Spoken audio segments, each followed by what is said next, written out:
I'm going to use this as a warm-up image because, believe it or not, the next image is actually sort of horrific. Oh, click the links, go to Odysee or BitChute or eventually Gab TV. Velma and the erasure of the people of the light. In brief, they want an audience, but of course they don't want the original characters that helped build that audience. Remember Saturday morning cartoons? I think probably on YouTube you can go back and look up like cartoons from the 70s and 80s. And I know these weren't necessarily Saturday morning cartoons. They were afternoon cartoons too, but oh God, what a better time that was, right? It's not just, nostalgia, remembering childhood of, I don't know, the 70s and 80s for when that peak cartoons were. Like, yes, I know they're just a way of selling toys, but at one time it was just a lot of fun.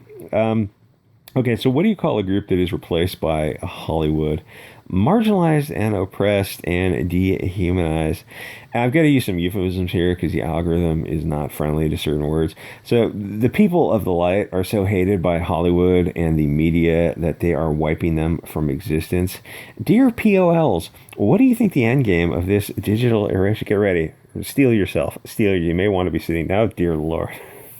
What do you think the end game of this digital erasure is?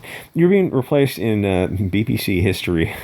Dear Lord, they've got some YouTube. They've got a YouTube history show about the Cro-Magnons meets the Neanderthals. Oh, the comments are very, very spicy. People are catching on.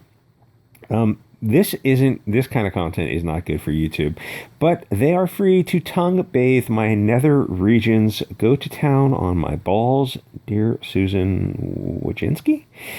I imagine Obi-Wan pointing at Google, Zuckerberg, and Twitter, saying what a wretched hive of scum and villainy it is. Speaking of another great movie, they have the original trilogy, New Hope to Return of the Jedi, the original theater release versions on BitChute.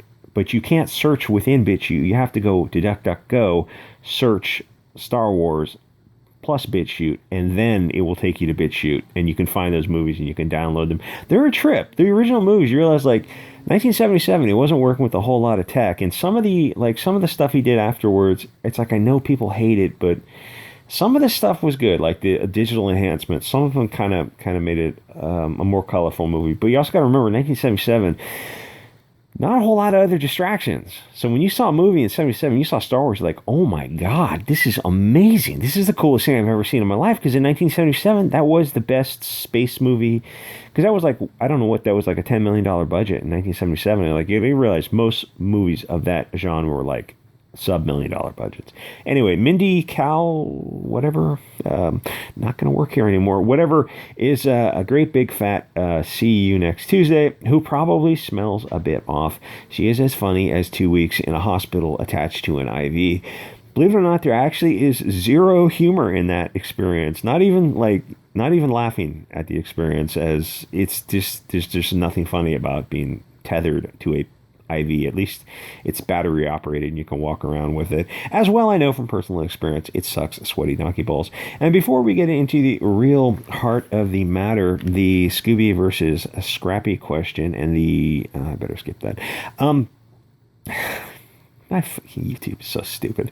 Let me ask the obvious question to these coke-sniffing Epstein Island types who run Hollywood. Why don't they just create something new? That actually is a deeper, darker, and politically incorrect issue, which I will partially answer as YouTube allows. First, a point is, as I said, Mindy is an uninteresting piece of garbage who looks like a potato. Nobody wants to see a potato-shaped purse puppy unless it's in a comedy where she repeatedly gets attacked by rabid skunks. Oh, what a spitting image that is. Who attempt to mate with her because they assume by her funky odor that she was a distant cousin, and who am I to say differently? Maybe she is. Whatever this show is supposed to be, I can tell you some subplots.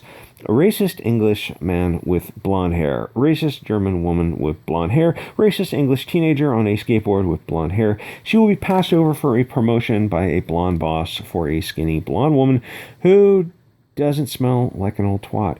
She will leave work and get catcalled by some blonde men, but thank God for a dusky countenanced man who will put those frat boys in their place.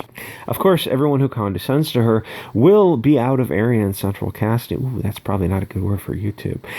Nordic? Is that better? No, probably not, because there's some issues with that too. Then she will have to escape a blonde carjacker and suffer a blonde home invader, but her pox neighbor will save her. She will investigate some criminal conspiracy involving a bunch of Germans who are burning African PhD students in physics because they are, of course, racist, and they figured it was a good way to speed up global warming. That's just what the Scandinavian people of blonde hair and blue eyes enjoy doing. I guarantee that there will be jokes about white privilege, but they won't mention Jewish, Chinese, or Indian privilege. It's like invisible to these people. Go ahead and check out the, should I say these people on YouTube? Probably not. Go ahead and check out the relative wealth of different groups in America. Then when it finally clicks, when you finally snap, put aside your normie ways and join us on BitChute, Odysee, Discord, Gab, and many other places in the dark, free corners of the web. Go to Discord if you're brave, and then from Discord you can go to another place. Oh, another point, they will perform this fiction as they do in Amy Schumer films, which I've seen all of them, and there was one film that made a weird point about how Snatched. She made Snatched, which everyone, I think, laughs at before they actually see it, and then nobody's laughing then.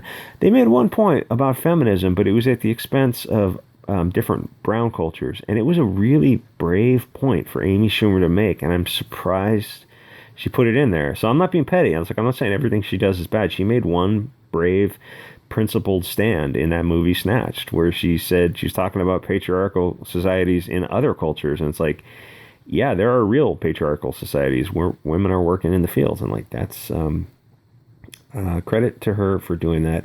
Oh, they do this fiction where they pretend that these fishy smelling potatoes are attractive. Stuff like this is made for female SJWs who won't, of course, actually watch it, but they will tweet about how good it is and that you should watch it. Again, tongue bathe my nether regions. You don't need to do campaigns to save shows. If they were good, people would watch them. Oh, we gotta save Vigor Queen with Max Vesazio. Why? If it was good, people would watch it. I couldn't even watch all 7 episodes to like review it and talk about it. My buddy and I, Toyota Kawasaki, we're gonna review it, and I think we got through 3 episodes, and it was just, we can't watch this. It's not worth it. It's just not worth it. There's a guy on YouTube who does Batwoman reviews. He's funny as hell. He does these long half-hour reviews talking about Batwoman. And you think like he's kind of exaggerating for effect to try to ham it up a little bit. No, he's not. If anything, he's underselling how bad Batwoman is. You have to see 2 episodes for yourself. And you're like, oh my god, this is something high schoolers would do. Anyway. Oh, they want to take something you enjoyed as a kid in a time when America, be careful here, Bianca. America was a different place. It was a less negative place, and it had, there was a higher trust society. Some might refer to that as better, but those people are istophobic, obviously. And like the human parasites Hollywood is, they will subvert it as part of the humiliation ritual. Yes, America was a different place when you were a kid. The older you are, the more true that is. But shows like this in comics are part of their humiliation ritual. You were used to eating a nice peanut butter and jelly sandwich, which, surprise, surprise, they subvert it with a dirt sandwich, because they are the people who delight in subversion. These people of wooden shoes, sabots to throw in the gearworks, and I better skip the rest of that. The point isn't that people will watch it, because they probably won't. It's not, what was that movie, that the English book that was made a movie where they pin the guy to the chair and they open his eyes? Oh, Clockwork Orange. The point is to degrade the viewer. It's like the meme where one guy holds civilization, says, I made this, and he hands it to another guy who looks at it, says, I made this, burns it to the ground, and asks the creator why he destroyed it. Imagine repeating that cycle for the next 10,000 years. As Orwell said, a boot stepping on your face. Imagine Mindy sitting on your face until you tell her how great an actor you think she is. Orwell could never really know how bad it was all gonna get. Wait until they remake The Dukes of Hazzard, but it'll be in an alternative timeline with...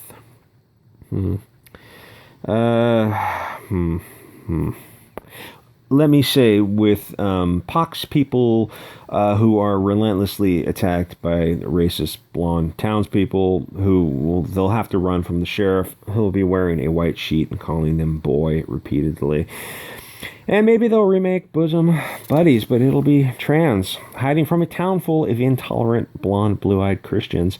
Because in current year, that is totally an accurate representation of America and not any other warmer region of the world with copious subsurface salt domes holding hydrocarbon deposits. Here's the thing. They make these rules on race swapping, but they don't apply them to the POLs. Redheads are a ultra minority, then blonde, blue-eyed. Europeans are a global minority. In terms of diversity, dark hair, dark eyes, that's absolutely the most common combination on Earth. Red hair and blondes and blue eyes are massively underrepresented. The rules don't apply to protect you. What do you call it when you discriminate based on immutable racial characteristics? It's racism. These people hate blondes with an incandescent genocidal rage the normie just can't fathom, though I'm doing my best to wake them up. Though I suspect some people are starting to wake up. Will they wake up in time? Who knows? Donate on coffee. Bianca needs a new Liberty device in 12 gauge, or maybe 410. I don't know. I've heard 410 is short and sweet. All this is pretty standard humiliation ritual stuff. They're like the pod people. They're just going to keep getting erased. And all this stuff is a bizarre mockery because none of it is even as close to as good as the original. They know it, and they're rubbing your nose in how bad it is. They know that most people won't mention how bad it is because they'll just call you istophobic, which is a power control word used to manipulate and control you. See Leon Trotsky, i.e. Bernstein. They discriminate based on race. Unironically, they are racist. Find your balls and wake up. And I wonder when people are going to finally open their eyes. When I hear a soccer mom start dropping a racism because she just doesn't care anymore, I will know we are there. This Scooby thing, 1969, when it started, was such a better time in America. The thing is, the puppet masters know it. They deliberately turned America into a second world country. They grow the tall grass so that they can hide their evil from the light and the truth. Anyway, like, comment, and subscribe, and I will definitely see you on Odysee, Gab TV, and BitChute.